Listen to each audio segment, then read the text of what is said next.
Selamat pagi Bapak Ibu yang diberkati Tuhan. Kita bertemu kembali dalam renungan pagi, yaitu hari Selasa tanggal 14 Mei 2024. Tapi terlebih dahulu kita berdoa. Kami bersyukur untuk anugerah kesehatan yang Kau berikan kepada kami di pagi hari ini. Engkau membangunkan kami dari tidur kami, dan Engkau mengingatkan juga kami supaya kami bersekutu dengan Engkau melalui mendengar firman Tuhan. Biarlah firman yang akan kami dengarkan itu menjadi kekuatan dalam kehidupan kami untuk menjalani hari ini dengan sukacita, dan biarlah juga Engkau berkati kami dalam setiap aktivitas kami. Di dalam nama Yesus kami berdoa. Amin. Firman Tuhan buat kita pada pagi hari ini, yaitu yang tertulis dalam kitab Yeremia pasal 15 ayat 20. Demikian pembacaan firman. Terhadap bangsa ini, aku akan membuat engkau sebagai tembok berkubu dari tembaga. Mereka akan memerangi engkau, tetapi tidak akan mengalahkan engkau, sebab aku menyertai engkau untuk menyelamatkan dan melepaskan engkau. Demikianlah firman Tuhan. Bapak Ibu yang diberkati oleh Tuhan, pergumulan hidup adalah bagian dari kehidupan orang percaya. Tidak ada manusia yang hidup tanpa pernah mengalami pergumulan. Pergumulan hidup tidak mengenal batas usia, jenis pekerjaan, ataupun hal-hal lain. Pergumulan juga tidak mengenal waktu. Karena itu, kadang dia datang pada saat yang tidak terduga dan suka atau tidak. Kita harus menghadapinya. Dari renungan ini kita melihat Nabi Yeremia meratap sambil mempertanyakan atau menggugat janji penyertaan Tuhan dalam hidupnya. Ia merasa sudah berbuat yang terbaik, tapi kemudian ia ada dalam krisis penderitaan karena tugas kenabiannya. Jaminan Tuhan yang telah Tuhan berikan mengawali panggilan Yeremia.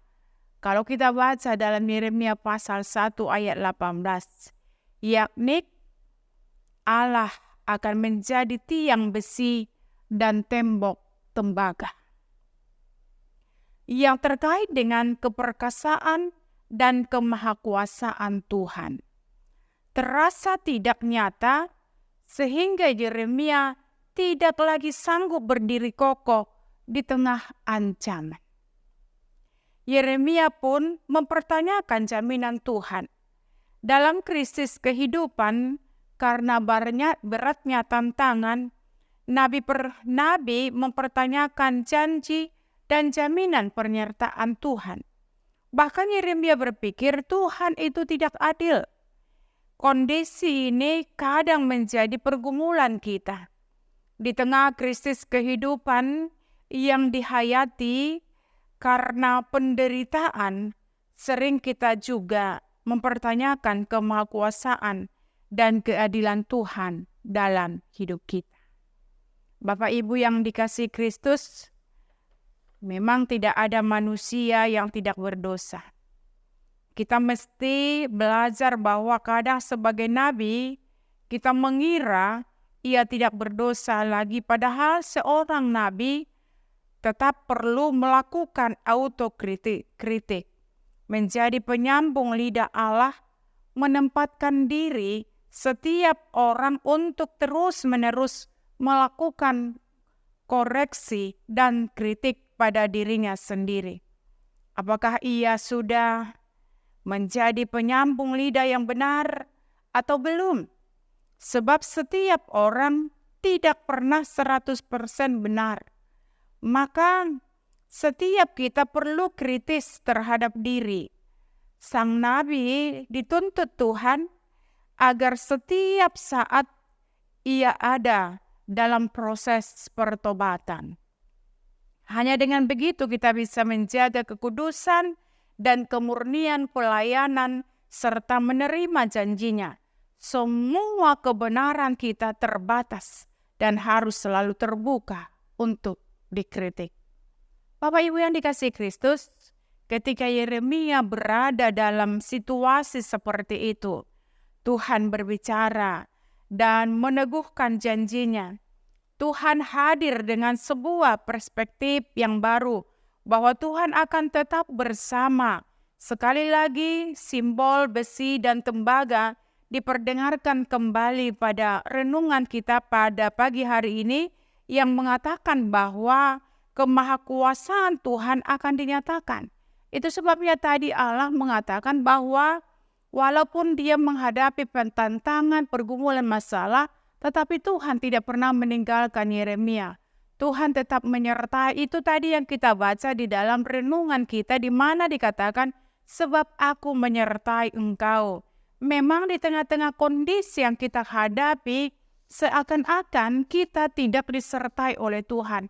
Kita tidak diberkati oleh Tuhan. Atau mungkin kita mengatakan bahwa Tuhan itu membiarkan kita terpuruk dalam pergumulan masalah yang kita hadapi. Seakan-akan kita menganggap bahwa Tuhan itu tidak peduli dengan kita. Tapi pada saat ini dikatakan firman Tuhan diperdengarkan kembali kepada kita. Di mana dikatakan bahwa Tuhan itu menyertai kita. Dia tidak pernah meninggalkan kita.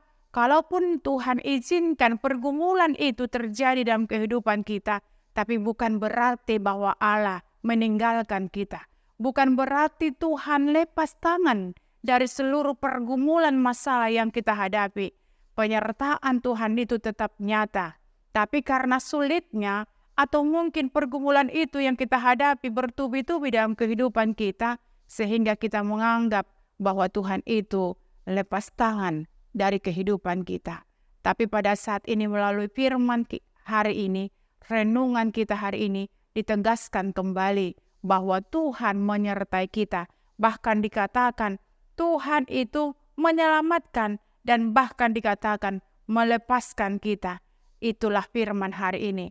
Firman inilah yang meneguhkan kita supaya pemikiran yang negatif yang mengatakan bahwa Tuhan tidak peduli, Tuhan tidak menolong, Tuhan tidak memberkati, itu tidak benar.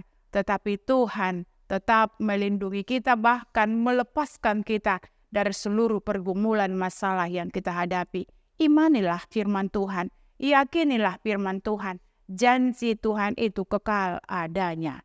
Amin, kita berdoa.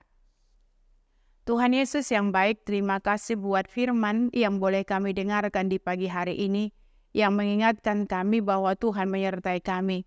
Walaupun kami terkadang dalam kehidupan kami menganggap bahwa Tuhan meninggalkan kami karena banyaknya persoalan, pergumulan yang kami hadapi. Seakan-akan kami Tuhan Engkau biarkan. Tetapi melalui firman ini yang kami dengarkan pagi hari ini, bahwa Tuhan nyatakan lagi janji-Mu kepada kami, janji-Mu, penyertaan-Mu kepada Nabi Yeremia. Ketika Tuhan juga menyatakan janji Tuhan kepada Yeremia, itu juga terbukti dalam kehidupan kami, bahwa Tuhan juga memberkati kami. Terima kasih Tuhan, yakinkan kami dan kuatkan iman percaya kami, supaya kami tidak ragu akan penyertaan-Mu dalam kehidupan kami ini. Dengarkan doa kami dan ampuni dosa kami. Di dalam nama Yesus Kristus kami berdoa. Terimalah berkat Tuhan. Anugerah Tuhan kita Yesus Kristus dan pengasihan daripada Allah Bapa dan persekutuan Roh Kudus menyertai kamu sekalian. Amin.